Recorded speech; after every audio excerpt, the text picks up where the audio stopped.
Ma'am बताइए आज किस चीज को?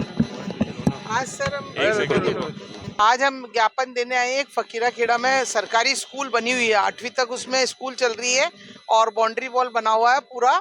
तो उसमें टीचर्स ने और अध्यापकों ने कहा कि भाई बच्चों को जगह कम पड़ती है, बारिश में बेचारे बाहर भीगते रहते हैं, कई बार धूप में गर्मी में भी उनको बाहर में क्लास लगानी पड़ती है। तो प्रिंसिपल ने हमारे क्षेत्रीय पार्षद को कहा कि आपके फंड से थोड़ा बहुत काम करवा दीजिए। तो क्षेत्रीय पार्षद ने अपने फंड से 22 लाख रुपए का फंड इश्यू करके उसमें 2 कमरे बनवा रहे थे। अब इतने दिन से तो कोई इशू नहीं था, जैसे ही कमरों के लिए बुनियाद खोदी गई 2 कमरों के लिए, वन विभाग उठकर आ गया कि ये जमीन हमारी है और वो काम बंद करवा दिया। जबकि पहले से उसमें जब नगर निगम ने एनओसी मांगी थी, वो जमीन तहसीलदार से जब सीमांक ज्ञान करवाया गया तो पीडब्ल्यूडी की जमीन थी। पीडब्ल्यूडी से भी हमने एप्लीकेशन दी, उनको कोई आपत्ति नहीं है, नो ऑब्जेक्शन सर्टिफिकेट उन्होंने हमको दिया कि हमें कोई आपत्ति नहीं है। और तब हमने काम चालू करा और अब उठा के स्कूल में वन विभाग आ गया कि ये कमरे नहीं बनेंगे।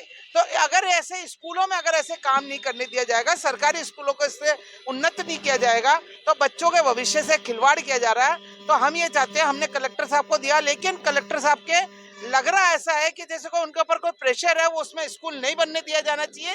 बातों से ऐसा लग रहा है, वो कह रहे हैं सेंटर से बात करेंगे, उससे बात करेंगे, बैठा के आपकी बात करा देंगे, जैसे हमारा और वन विभाग का कोई झगड़ा हो गया और कोई समझौता करवा रहे हैं ऐसा हमारा।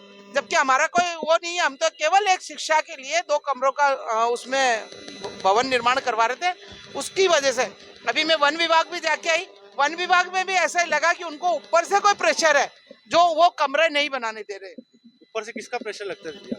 सर देखिए, सरकार किसकी है, एमएलए कौन है, आप समझ सकते हो। एमएलए का प्रेशर हो सकता है, और हमारा कांग्रेस का पार्षद है, वो काम करवा रहा है, तो एमएलए को नहीं अच्छा लग रहा है कि स्कूल में काम हो रहा है, तो कोई उन्नति का काम हो रहा है, वही एक प्रेशर मेरे समझ में आ सकता है। यदि अब 60 सालों से बन रही है और स्कूल चल रही है, अगर वन विभाग क्या सो रहा था क्या? मैं भी तो यही कहा, मैंने अधिकारी को यही कहा, मैं कहा सर 60 साल से स्कूल चली हुई है, बाउंड्री बनी हुई है, अगर वन विभाग की थी तो इतने दिन से वन विभाग को क्यों नहीं याद आया?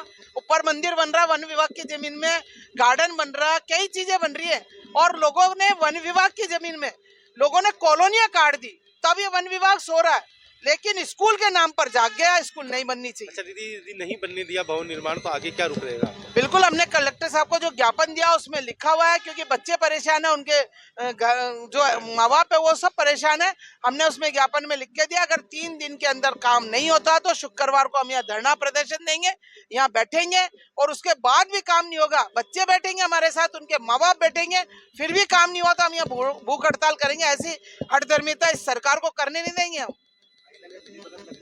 बिल्कुल मिली भगत है, लग रहा है क्या, पता लग रहा है ना, इतने दिनों से कहाँ सब कुछ हो रहा था, आज कमरा बनाने लगे तो मिली भगत से कमरे को रोक दिया। अरे भाई, वन विभाग पे लोग अतिक्रमण कर रहे हैं, उनको रोको ना, स्कूल को क्यों रोक रहे हो? यही कहना चाहते हैं।